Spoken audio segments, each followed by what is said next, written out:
E hoje é dia de você e o doutor. Nós já estamos aqui com o médico de família, o doutor Antônio Spreusser, que vai falar um pouco mais sobre o coronavírus, que agora chegou ao Brasil. Inclusive, o Comitê Estratégico de Congestionamento da Doença, criado em janeiro, já foi acionado. Tudo sob a coordenação do médico infectologista Davi Wippe.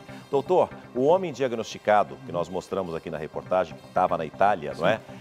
Ele já está em casa. Esse é o procedimento correto ou ele deveria permanecer internado? Então, bom dia a todos. O procedimento correto, claro que está certo. O Einstein, como eu faço parte do grupo médico do Albert Einstein, nós tivemos um treinamento, umas aulas sobre esse coronavírus. E na fase aguda, sempre é importante descartar disfunção múltipla de órgãos. O que é isso aí? Então, quando você tem febre, tosse, falta de ar, nós fazemos exames e a gente vê se o pulmão já está afetado. Então, se o pulmão tivesse afetado, se a pressão dele estivesse baixa, se ele tivesse já algum dado de insuficiência renal, ele já estava internado em observação dentro do hospital. Como esse paciente está estável, melhora, não tem nenhum sintoma e sinal de internação, então ele pode ficar em casa. Esse é o procedimento padrão. A pessoa que tem uma gripe leve ou mesmo forte fica em casa, porque dentro de casa ele não está contaminando mais ninguém. Se ele estivesse dentro de um hospital, a contaminação é geral, tanto para a parte médica, paramédica e para quem frequenta. Então, a conduta está perfeita. Está em casa, está bem, está sendo monitorizado à distância. Eu tenho uma pergunta, doutor, ainda com relação a esse paciente que está em casa.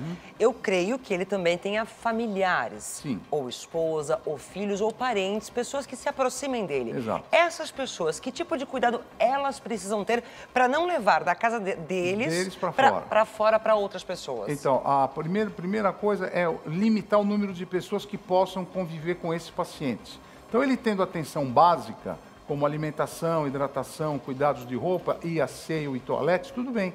Então, o que é importante? Não dividir os talheres, os copos, as roupas. Então, a primeira coisa é dividir o que a pessoa ou esse paciente está usando. Certo. Número 2 é a desinfecção de tudo que tem dentro do apartamento. Então, é a limpeza de todas as superfícies. E a limpeza de superfície, esse vírus detesta a limpeza. Então, você mantendo-se limpo, corpo limpo e superfícies todas limpas, já é uma excelente coisa. A terceira, lavar a mão. As pessoas não sabem lavar a mão. Como que você tem que lavar a mão? Água, sabão, sabe quantos segundos você tem que ficar lavando a mão? 20 segundos. É o tempo de você cantar parabéns a você. Parabéns a você, acabou. É o tempo que você lavou tua mão. Então é uma dica boa para vocês. Agora, doutora, com relação a lavar as mãos, muitas pessoas estão difundindo a situação do álcool gel. Isso. Ele elimina também tanto quanto lavar as mãos ou não? Como que a gente deve usar o álcool gel? Se você tem água e sabão, acabou, não precisa usar álcool gel. Certo. Agora, você trabalha num escritório que é difícil acesso à pia ou é difícil acesso a sabão. Então, você usa o álcool gel. Por exemplo, você está no metrô agora. Acabei de sair do metrô, eu vou espirrar, vou contar na minha... Você não vai ficar se mexendo. Lava com álcool gel ou água e sabão. Mas é eficiente, o álcool gel é eficiente. Perfeito. Nós temos uma pergunta importante que chega através das redes sociais. Vamos ver. Ali está, ó. Bom dia. Estive na Itália durante todo o mês de fevereiro, inclusive nas regiões de Vêneto e Lombardia, que foi de onde veio exatamente essa pessoa infectada. Exato. Retornei ao Brasil dia 24. Qual protocolo eu devo seguir? Procurar um hospital público? Então, a primeira coisa que você deve fazer é você não precisa procurar nenhum hospital por enquanto, porque esse vírus, ele tem uma contaminação muito grande, mas mortalidade muito baixa. Então, como você ficou nessa região, e é uma região chamada endêmica, onde tem muita infecção, você acompanhe como você vai ficar. Se você não tem febre, não tem tosse, não tem coriza, não tem falta de ar, você não precisa procurar um serviço de saúde. Se você tiver os primeiros sintomas, sim, aí você procura um hospital e fala que você esteve numa região de endemia, ou seja, numa região que tem muita contaminação. Agora, tome cuidado com as pessoas em que você esteve lá na Itália. Seria importante você saber, claro, isso não é um serviço da sua parte, mas saber com quem você esteve nesse lugar, as pessoas que você manteve contato, se elas tiveram essa infecção.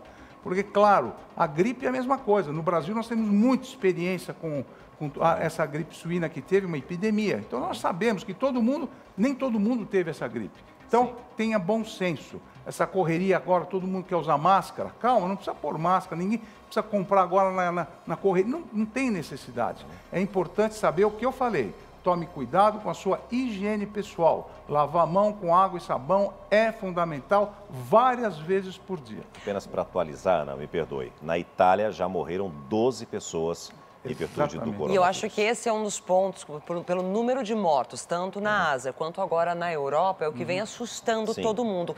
E quando a gente fala de gripe, a gente já vem logo à cabeça o público que realmente acaba sofrendo mais, que é a turma da melhor idade. Temos hoje a participação da nossa plateia aqui, que eu quero contar com as perguntas de vocês também, mas também as pessoas que estão em casa. Perfeito. Pessoas com 50, 60 anos ou mais, assim como esse senhor que foi internado agora. Quais são os cuidados?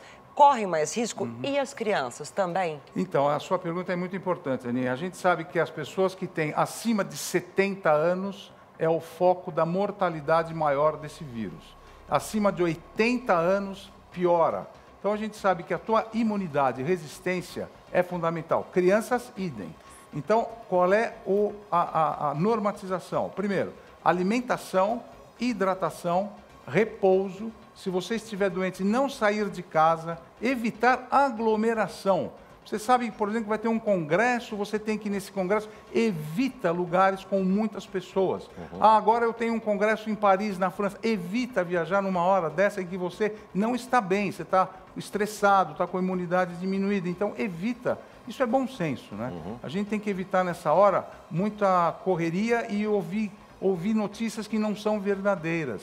Então, nesse momento, procura se alimentar. Se a sua vacinação está em dia, é importante. A vacinação contra tudo, contra o sarampo, contra a febre amarela, imunidade contra a gripe que vai chegar logo, a gente tem que tomar vacina. Então, os cuidados básicos são fundamentais. Temos perguntas da plateia aqui também. Okay. Quem tem pergunta, por favor, vamos aqui. Como é que você chama? Romana, tudo bem? Bem-vinda. Obrigada. Doutor, meu sobrinho foi para a Itália, norte da Itália, estudar tem mais ou menos um mês. A nossa preocupação, ele permaneça lá ou ele vem embora? Então, a região que ele está, que é o norte da Itália, é a região que está mais acometida no momento. E o governo italiano, no norte da Itália, ele está tomando as condutas que são condutas agressivas, mas são condutas muito certas.